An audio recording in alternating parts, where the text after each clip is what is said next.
is the Investor Connect podcast program. This is Hall T. Martin. I'm the host of the show, in which we interview angel investors, venture capital, private equity, family offices, and many other investor groups for startups and growth companies. I hope you enjoyed this episode. Thank you for joining us. Next up, we have Mike from GridMap. Mike, if you want to go ahead and share your screen, we can jump right into your pitch. Hi, everyone. I'm the co-founder and COO of Grid Matrix. We're building a new way to approach infrastructure, AI for large cities, ports, and airports. We were founded 4 years ago. We are now post-revenue. We're raising an additional $1 million on an existing priced round that was led by 8VC. It's a $9.2 million pre-money valuation. We're filling out last $1 million. Company overview. So we optimize critical infrastructure. So kind of the current way that cities and port operators operate is they essentially use best practices from civil engineering firms and from kind of aggregated anecdotal knowledge that's accumulated over the last 50 years. What we're doing is allowing these operators to turn their sensors, especially their cameras, into data sets that can actually be used to make data-driven decisions. So we're kind of moving infrastructure into the 21st century. So specifically what we do is we stream sensor data into the cloud and use computer vision to convert it into a data set that shows an understanding of the 3D world around them. So cars, pedestrians, cargo, ships moving through space. So we're cloud-based and scalable. We already have 9 current customers, including one of the world's largest ports, Port Authority of New York, New Jersey. 2024, we had $550K in revenue. The market that we're playing into, as I mentioned, is about $1 trillion civil engineering market. And we're located in Austin, Texas. What's the problem that we're actually solving? Governments have data and need data and already have a lot of sensors that are dumb sensors that are just sitting there passively monitoring what's going on. So think a camera that just passively monitors an intersection or what's happening in a port. But they have a ton of questions about what's happening in their infrastructure. The airport operator wants to know, how often are cars actually sitting on my curb for more than 5 minutes, requiring me to send someone to move them? Port operator wants to know, I want an alert for when a vessel docks and when it leaves, so that I can cycle through the ports and maximize my occupancy. The city transportation manager wants to know, what are my top 5 most dangerous intersections and what can I do to ameliorate that? So the solution, we make existing sensors smart. So as opposed to our competitors who sell new hardware, we plug into existing cameras and sensors. So we're hardware agnostic. And we can turn this data into actionable insights and KPIs across 4 key categories, including safety, emissions, idling time. We're built for infrastructure. We deliver live data and historical data on facility operations.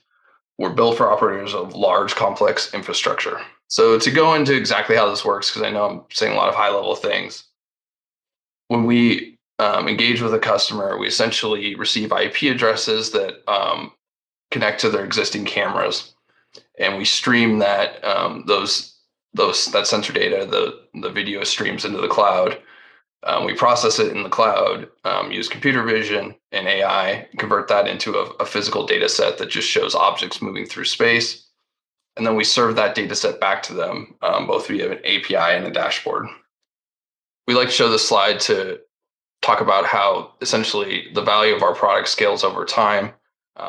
The value of our data set increases the more sensors and the larger number of customers we have. We can use the data set to drive actionable insights, which provides value to the customers.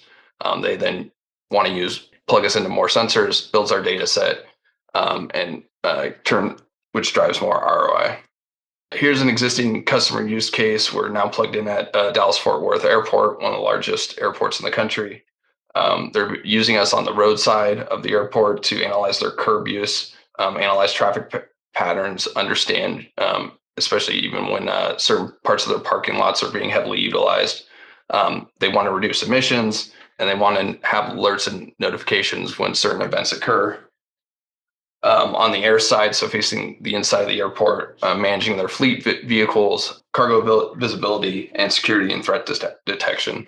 This is our engagement at the Port Authority of New York and New Jersey. We're optimizing their container port, similar uses, but mitigating truck queuing, optimizing loading and unloading times, reducing emissions, sending alerts and notifications, and like DFW, managing fleet vehicles. As I mentioned, we already have 9 paying customers, some very notable logos that give us a lot of presence in the space. It's a copycat space, so if you have larger, reputable customers, it's easy to sell into new customers.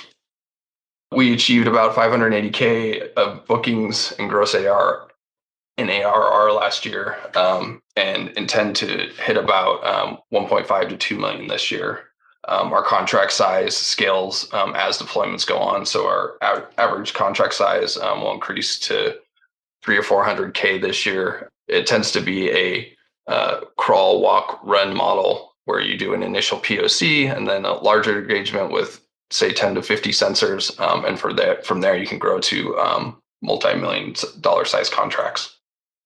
Can share this presentation later, but we have a large qualified pipeline. A lot of this occurs in RFP submissions that we are currently awaiting the result of, as well as renewing and upscaling our current customers, especially the Port Authority, which should occur next quarter. A proxy for understanding how large this market is to understand the number of projects that get submitted that require this kind of software, hardware agnostic AI software for transportation. Since we founded that, the number of projects that get put out for proposals has probably doubled or tripled every year. I think in our first year, there was probably a handful.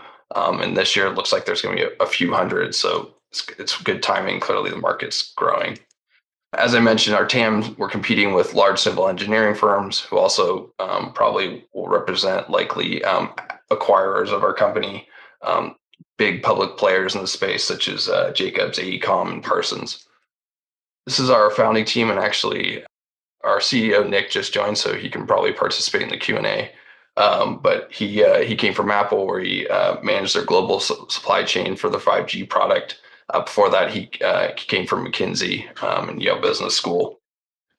Myself, I've been working for startups for 10 plus years, and before that, I was a quantitative analyst. And our head of engineering, Eric Valasek, came from NATO, which produces OEM or camera vision for OEM car companies such as Mercedes-Benz. Getting to the round dynamics, as I mentioned, it's a $9.2 million pre-money valuation. We've closed 2.2 million, and we're looking to fill out another 1 million to get us to 3.3 total. It was led and underwritten by our large inside investor, 8VC, and its partner, Alex Moore, who joined the board as part of the round. He's also on the board of Palantir. We see a lot of similarities between ourselves and Palantir as we're seeking to disrupt a large incumbent consultant market. And I'll stop there and pause for questions.